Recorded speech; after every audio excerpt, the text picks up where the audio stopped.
तो गाइस अगर आप भी गवर्नमेंट ऑफ इंडिया में काम करना चाहते हैं तो आपके लिए बहुत अच्छी अपॉर्चुनिटी है from RRB railway recruitment board. और ये जो आता है ये मिनिस्ट्री ऑफ रेलवेज के अंडर आता है। आप देख सकते हैं इन्होंने नोटिफिकेशन रिलीज कर दिया है for the section controller post.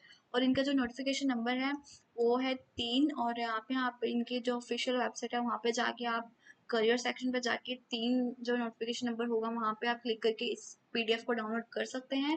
और आपका जो इसमें इनिशियल पे रहने वाला है वो रहेगा 35,000 रुपीज़। और अगर आप फ्रेशर्स हैं, किसी भी ग्रेजुएशन आपने की हुई है तो आप एलिजिबल रहेंगे। और हम इस वीडियो में सब कुछ करेंगे आपको क्या एलिजिबिलिटी क्राइटेरिया है एंड आपको क्या क्वालिफिकेशन चाहिए, एज लिमिट क्या रहने वाला है, सब कुछ इस वीडियो में कवर करेंगे। तो हम वीडियो स्टार्ट करते हैं।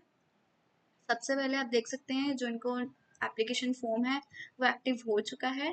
15 जुलाई से इन्होंने एप्लीकेशन फॉर्म एक्टिव हो चुका है यानी कि आज। और इनका जो क्लोजिंग डेट रहने वाला एप्लीकेशन फॉर्म का, आपने 14 अगस्त से पहले पहले ये एप्लीकेशन फॉर्म फिल करना है। और जो लास्ट डेट एप्लीकेशन फी की रहेगी वो रहेगी 16 अगस्त संडे। तो 16 अगस्त से पहले पहले अपने एप्लीकेशन फॉर्म फिल कर देना है। एंड जो मॉडिफिकेशन है, कोई करेक्शन आपने कुछ करना है एप्लीकेशन फॉर्म में, तो वो 17 से लेके 26 अगस्त के बीच बीच में आप कर सकते हैं। और अगर आपने कोई एलिजिबल कैंडिडेट है, मस्ट प्रोवाइड कुछ सब्सक्राइब आपने डिटेल्स प्रोवाइड करनी है तो 27 अगस्त से 31 अगस्त के बीच में करेंगे। और कोई भी अगर, और मैं आपको बता दूं ये आपका जो आपकी जो पोस्ट रहेगी उसमें आपका सीबीटी बेस्ड टेस्ट रहेगा, कंप्यूटर बेस्ड टेस्ट, उसके बेसिस से आपका सिलेक्शन होगा। और देख सकते हैं जो online applications are invited for from eligible Indian nationals और अदर नेशनल्स। और यहाँ पे आप ऑनलाइन एप्लीकेशन ही फिल कर सकते हैं, यहाँ पे आप कोई स्पीड पोस्ट या फिर ऑफलाइन सबमिट नहीं होगा। एंड आप देख सकते हैं जो डिटेल्स यहाँ पे वैकेंसीज की बताई गई हैं। सेक्शन कंट्रोलर की आपकी पोस्ट रहेगी और आपका लेवल 6 रहेगा इन 7 CPC।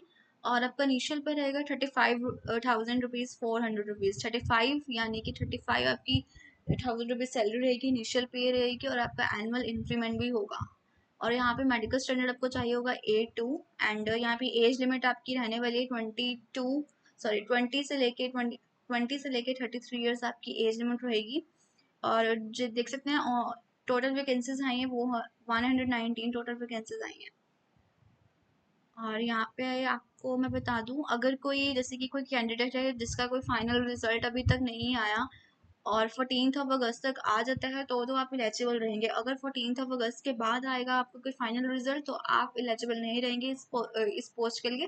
फाइनल रिजल्ट यानी कि आप कोई भी आपने ग्रेजुएशन जिसमें भी किया, आपका ग्रेजुएशन का अभी तक आपके पास पीडीसी या फिर आपको डीएमसी नहीं मिली तो आप एलिजिबल नहीं रहेंगे। तो 14 अगस्त से पहले पहले अगर आ गया तो ठीक है, फिर आप एलिजिबल रहेंगे इस पोस्ट के लिए। और इसमें हम बात करेंगे तो जो इम्पोर्टेंट है, stages of exam, there should be a single stage computer based test रहेगा। और साथ में आपका कंप्यूटर बेस्ड एप्टीट्यूड टेस्ट होगा और फिर आपका होगा document verification and medical examination. सबसे पहले आपका सीबीटी बेस्ड टेस्ट होगा, followed by computer based aptitude test, फिर आपका डॉक्यूमेंट वेरिफिकेशन के बाद मेडिकल एग्जामिनेशन भी होगा। और जो कॉल लेटर्स होंगी, जैसे कि candidates will have to download the city and date intimations. कोई भी आपका जो सीबीटी टेस्ट होगा, आपने अपना जो सिटी आपके पास आएगा आपने डाउनलोड करना है अपना फॉर्म लॉगिन करके। एंड वहाँ पे आपको सिटी एंड डेट इंटीमेशन आपको बता दी जाएगी। और उसके बाद short listing of various stages, the short listing of CBAT shall be to the extent of 8 times for the vacancies RRB। और यहाँ पे आपको बताया गया है नेगेटिव मार्किंग होगी, there shall be negative marking for incorrect answer in CBT, deduction of 1/3 of the marks allotted for each question. मतलब कि आपका 1/3 आपका मार्क्स डिडक्ट होगा अगर आपका कोई भी क्वेश्चन गलत होगा तो। एंड फिर हम उसके बाद बात करेंगे जनरल इंस्ट्रक्शंस यहाँ पे बताई गई हैं।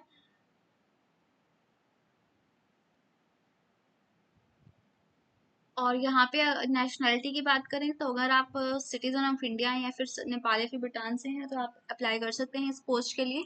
और कोई भी person Indian origin who has migrated from Pakistan, Burma, Sri Lanka, east African, तो आप अप्लाई कर सकते हैं। यहाँ पे आपको सब कुछ डिटेल्स बताई गई हैं कौन कौन सी कंट्रीज हैं। और यहाँ पे एज लिमिट आपको बता चुकी हूँ, 20 से लेकर 33 ईयर्स आपका रहने वाला है एज लिमिट। और आपको रिलैक्सेशन भी मिलेगा for SC and ST and OBC NSCL की जो कैटेगरीज हैं उनको रिलैक्सेशन मिलेगा 3 साल का। OBC के लिए, SC ST के लिए 5 साल का है।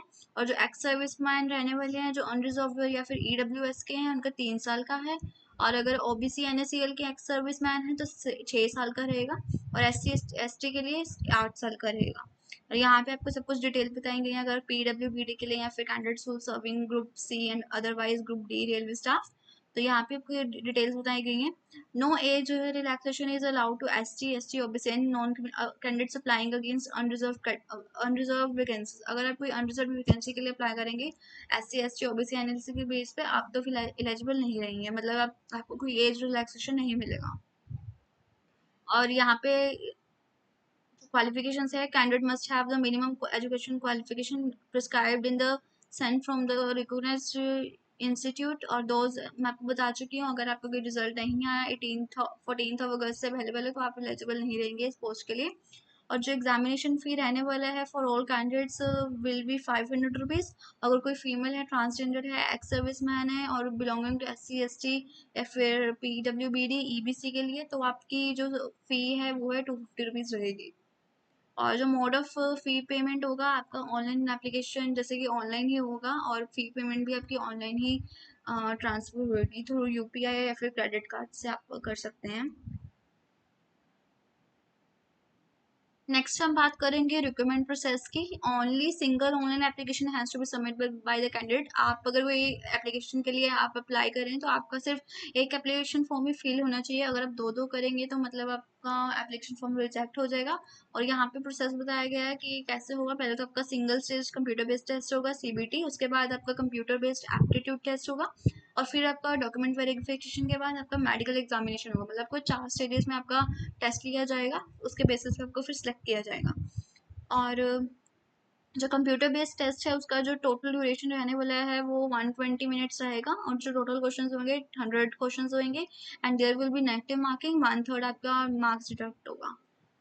और नेक्स्ट बात करेंगे सिलेबस। यहाँ पे आपको बताया गया है for CBT analytical and mathematical capability है और लॉजिकल कैपेबिलिटी है। आप ये सब डिटेल में अच्छे से पढ़ के आपने CBT बेस्ड टेस्ट अपना देना है। मेंटल रीजनिंग है, रीडिंग कॉम्प्रिहेंशन है एंड अदर स्टफ। यहाँ पे आपको सेक्शन वाइज डिस्ट्रीब्यूशन बताया गया है। और कंप्यूटर बेस्ड एप्टीट्यूड टेस्ट के अगला है आपके पास कंप्यूटर बेस्ड एप्टीट्यूड टेस्ट का आपके बारे में बताया गया है कैसे आपने आप और क्या आपका सिलेबस रहेगा। और ये था आज का वीडियो। और अगर आपको अच्छी लगी वीडियो तो please like this video and subscribe my channel career updates. और इसका जो नोटिफिकेशन लिंक होगा इसका वेबसाइट का, मैं आपको डिस्क्रिप्शन बॉक्स में डाल दूंगी, आप वहाँ पे जाके क्लिक करके अपना एप्लीकेशन फॉर्म फिल कर सकते हैं। तो thank you so much for watching this video.